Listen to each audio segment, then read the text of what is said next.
Hello everybody, I'm Tim Rickman, and this is the video tutorial for my model, Venus Flytrap. Here are a few examples of what the model is going to look like depending on what kind of paper you choose. Here is a normal US printer thickness paper, and you can find this in different colors such as green. When you get more accustomed to folding this paper, you might want to use an origami paper that is green on one side and a pink color on the other. This will help sell the illusion of the model. You can also use a very large, I want to say, wrapping paper length paper that you can find at an art supply store. And this will help you get some of the smaller details before you scale down to a smaller model. And this makes a pretty impressive Venus flytrap as well. Feed me, Seymour! Alright. And when you get really good at folding this model, you want to use tissue paper. This is what it looks like when you use one sheet of green and one sheet of a magenta folded together as a 2-ply, and it creates a very nice looking model of the Venus flytrap. So again, you cut 2 squares, and you want to place one right on top of the other. Generally you want to fold one and then the other pre-crease, and then fold one into the other to achieve that effect. Alright, so let's get started on folding Venus flytrap. Oh, an ant came to visit me. Get out of here. Alright, the first step to folding this model are a bunch of vertical folds. And if you're folding a 2-sided paper, you want to start with the green side up. And you're going to fold the paper in half by folding the bottom raw edge to the top raw edge.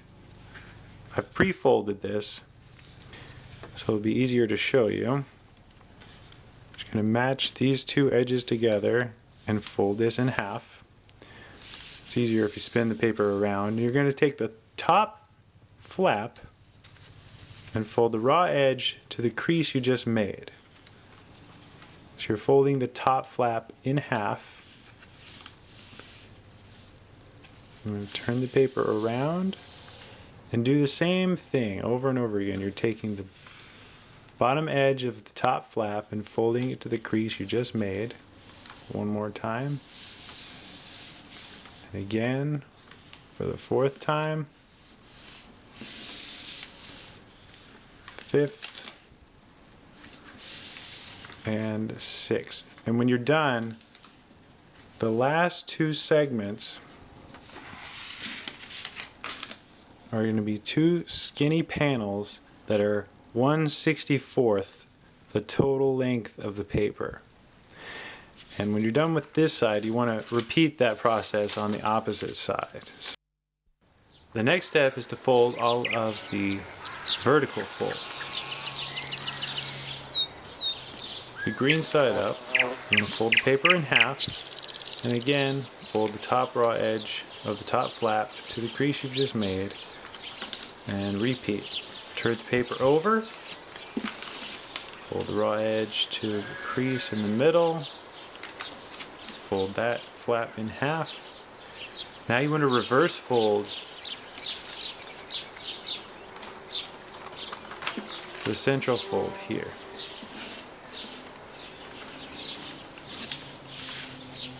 You want to take the top portion and match that with the top, turn it over, and repeat that.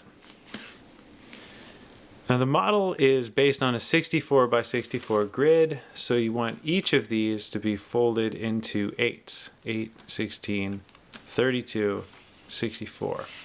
So to do this, you're going to fold each of these in half.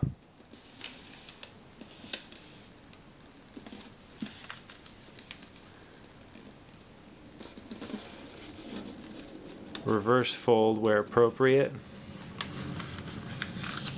And you want to continue folding each of these panels in half until you get to the end, and you'll have 16 panels instead of the 8. Once you have 16 panels, you want to fold these in half again. Reverse fold, raw edge to the crease you've just made. Precision is key with this model. You want to keep a very close eye on where your edges are meeting up. Alright, now at this point you should be to a point where you have 32 segments. I'm going to show you a technique that's going to make folding this next part a lot easier. I'm going to take this first one and kind of curve it and pinch it down freehand. And once you have this flap folded down, you're going to use the inside edge as a guide to make a pre-fold. Crease this down firmly, and you should see already there's an imprint of about halfway through that panel. You want to take your fingernail or a shaping tool and crease along using that inside edge to form a pre-crease. Now reverse fold the next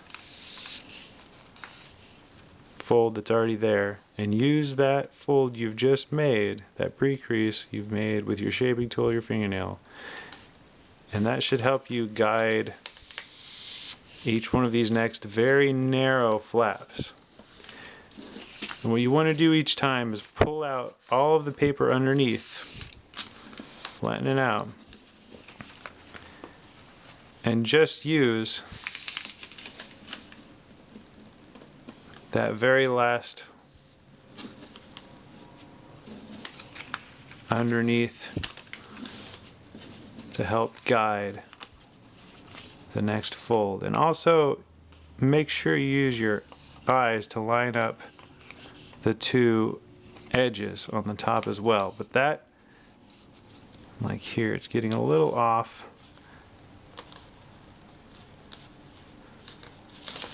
But that's going to help you a tremendous deal. Cut down on the time it's going to take you to fold all these very narrow creases. Make your crease with your fingernail or your shaping tool. Fold everything out. Reverse fold where needed. And then find that crease you just made with your shaping tool or fingernail. It's going to be a lot easier to make those very narrow folds. And continue this on down until you've achieved 64 panels from the top to the bottom of the paper. Alright, now we've completed all the vertical and horizontal folds. The next step is to fold the details of the teeth. You'll notice that there are 11 points which make up the top set of teeth and 10 points which make up the bottom set of teeth. And there are different methods for folding these. The method I think is the most accurate is to use the mountain fold to fold this model in half, and you want to lift up this top flap and bring this edge to this edge. You don't want to fold entirely through the diagonal here. You just want to match up these edges and then tap through those first two boxes at the top. Turn the model over and repeat on the other side. And you want to repeat this process along the entire length of the top and the bottom where I've indicated here. As you can see, the pattern is to go diagonally down 2, across 2, diagonally up 2, and keep repeating that pattern all the way across on both sides. And the way to find the points for the bottom set of teeth is to find the crease that's directly in between two of the top points. Follow that line all the way down and that's going to show you where you want your bottom teeth to be positioned. And the difference on the bottom teeth is that this last corner doesn't quite sync up with the edge. You're just going to free fold that last diagonal through that one box. Okay. Alright, now we're done with the pre-folds for the teeth. The next step is a bit tricky. What you're going to do is reverse fold the vertical folds on half the model. Now, the way to do this is to fold your model in half and then find the side where the vertical folds on either side of a point are mountain folds already. And you're going to fold through both layers. Mountain fold, valley fold, mountain, valley, and just alternate that through the whole length. And this is going to reverse fold all the vertical folds on one side of the model. Now, once you've fan folded together both sides, you simply want to roll the model up, and you've completed my model, El Chorro Verde. I'm just kidding. The next part you want to do is to find one of the points, and you want to pleat one panel by making that center crease flat again. And you want to alternate this along the entire length. Every time there's a point, you want to make that a flat panel that's 2 sections wide. And it's going to alternate on either side. If you have 2 here, you'll have 1 in between the 2 on the opposite side. So that's the pattern. Looking at it from the edge, looks like this. You want to continue that along the entire model. And once you have those folds in place, you're going to lie the model down and flatten the whole thing out and give it nice, good creases along the entire length of the model. Once you have that pattern completed, it's going to look like this from the side. And it's never going to lie completely flat, but you want to make sure you press down, going through each one of those nice and firm, because this is pretty much the position you want the model to be in for the rest of what we're going to be doing here. Alright, next I'm going to spread the model back apart and release one side from the other. And now we can box pleat the teeth on this side and the teeth on this side, because all of the vertical folds are opposite each other now, and the teeth can be offset. It's not going to lie down in the middle for the rest of what we're doing until we shape the stem. You'll get the model bunched up on this side, and it'll look kind of like a mohawk or something like that with some points at the end. That's okay. So we're going to go ahead and start to box pleat the teeth. You just use the folds that you've made a few steps ago. I'm going to fold along one of those diagonals, a mountain fold, and then reverse it into a valley fold there. And if you're familiar with box pleating, this should be pretty easy for you.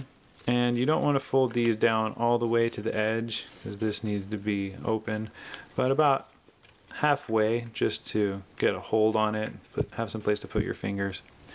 And now is a good time to get some kind of shaping tool, and you just want to push down here and create 2 diagonal folds that go from there to the edges, like this. And these 2 sides are going to match up there like this, so that it looks like that. And on the edge, you're going to mountain fold the first part of that diagonal, like so, and then valley fold that inner part.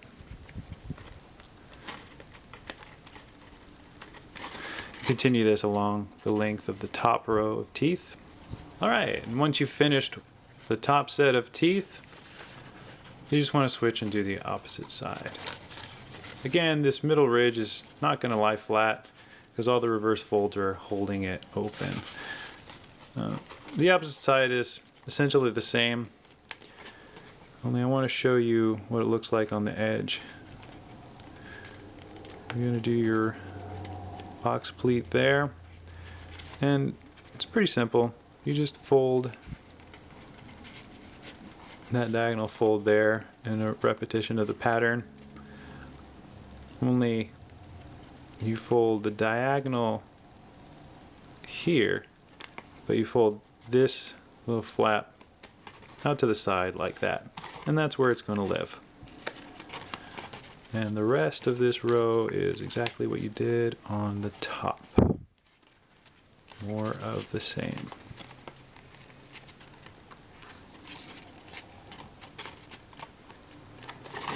Now the next step is to thin the teeth down. Make them extra spiky.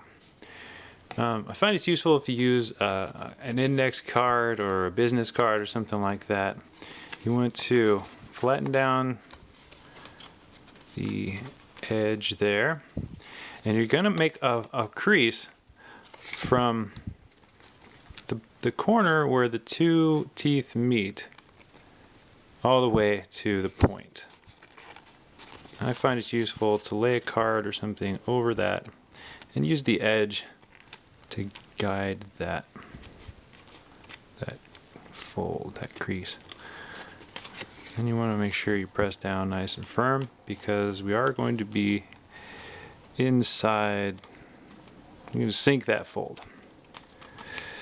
You want to do the same thing on the opposite side. These are going to overlap a little bit. It's not perfect, but it's going to thin down that tooth as much as possible to make it look more realistic. It's a little more difficult with a smaller size paper, but what we have here now is a little triangular area here. You're going to reverse fold the right angles, and there's also two. You want to reverse fold that angle, this one here.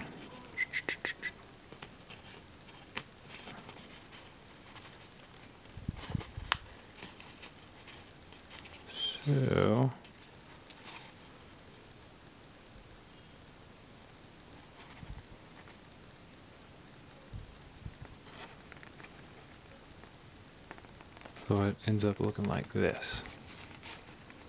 So after you've completed all of your sink folds, the teeth look nice and sharp like this. Okay, the next step, you're going to take each of these panels and you're going to valley fold the fold that's in between both of them below there. You're going to lift up here and fold this flap over the next one so that they lie on top of each other. At the end here, let's open this up so you can see inside. You're going to make a crease from the very corner where that tooth hits to this point right here where these two lines meet. You're going to make a diagonal crease there. The rest of this line gets folded over along the existing crease, but if you make a diagonal fold just like that, It's going to allow you to spread these points out.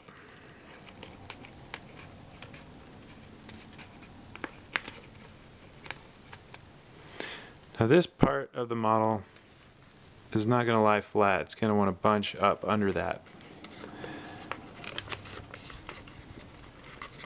If you continue this process,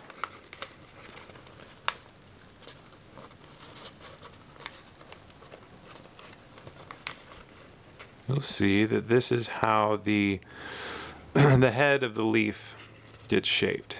These spread out here. Just go ahead and continue this process until you get to the center, and once you get to the center spike, you are going to do the opposite thing on the right side. And you want to do this on the other side of the model as well, only you'll notice that instead of one central tooth or spike, you have two that are right together, and you're not going to try to put one over the other or anything. You just have those right next to each other, just like it is in this larger model here. They just lie next to each other. But the rest of them get angled like that. All right. Okay, we're very nearly done now. This is what the ends will look like once you fan out. And if you notice, the model now looks a lot like the hat that I'm wearing in my profile picture for my YouTube page, except for the teeth details. And the one I'm wearing is just spread out. So if you want to make that hat, this is how you make it. Only you want to use a piece of paper that's about the size of wrapping paper. Okay, let's finish this up. Now, to do this, you want to squish together the flaps in this pattern. The center of the top, that panel in the middle, it gets valley folded like that, and then the rest of these panels are 3 panels wide, and that gets fan folded together like this. And the last flap is just a 1 panel wide like that. And it's useful to take a ruler or a piece of cardboard or something and use that to separate. You want to bring it down to the crease that's running along the very center of all this. So when you bring all of these together, the two halves are separated enough. You can kind of do this to taste however you want the model to look. You can get it closer or farther apart. But basically you want to be able to distinguish the two halves here. So once you have that, all that's really left besides a little bit of shaping is to find the halfway point here, and you fold down the top third and the bottom third. Fold those together and do the same thing on the opposite side to thin the base of the stem. And you want to do that all along.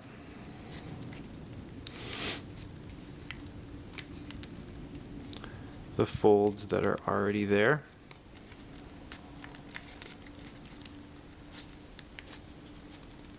Both the top and the bottom.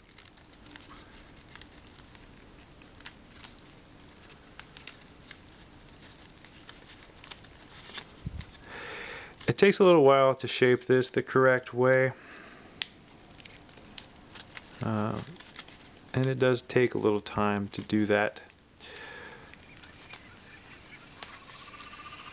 You want to use these folds here to give each side a bowl-like shape, concave.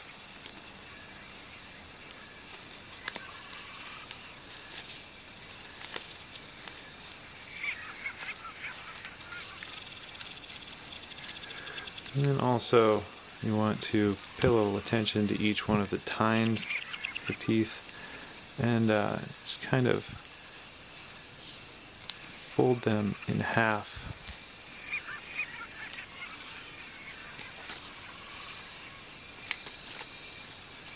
Pinch them together like that.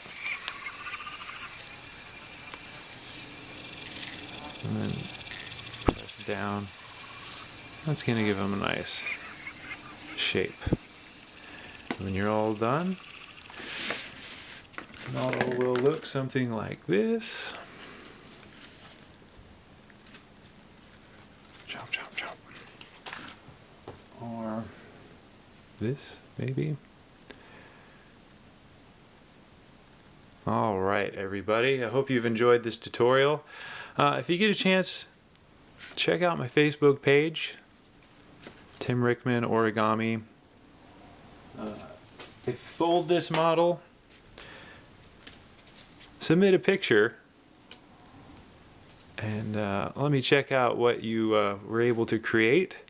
If you like this video, please give me a thumbs up, like it, subscribe to both this and my Facebook channel, and I hope to see you back again. I've got more tutorials coming your way. I'm going to do a design series where I talk about my thoughts and experiences with designing origami, and it's been a real pleasure. I appreciate your interest in my videos, and stay tuned, everybody. All right, bye-bye for now.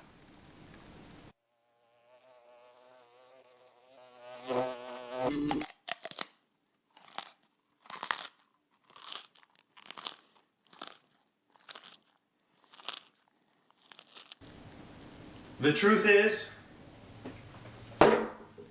I am Iron Man.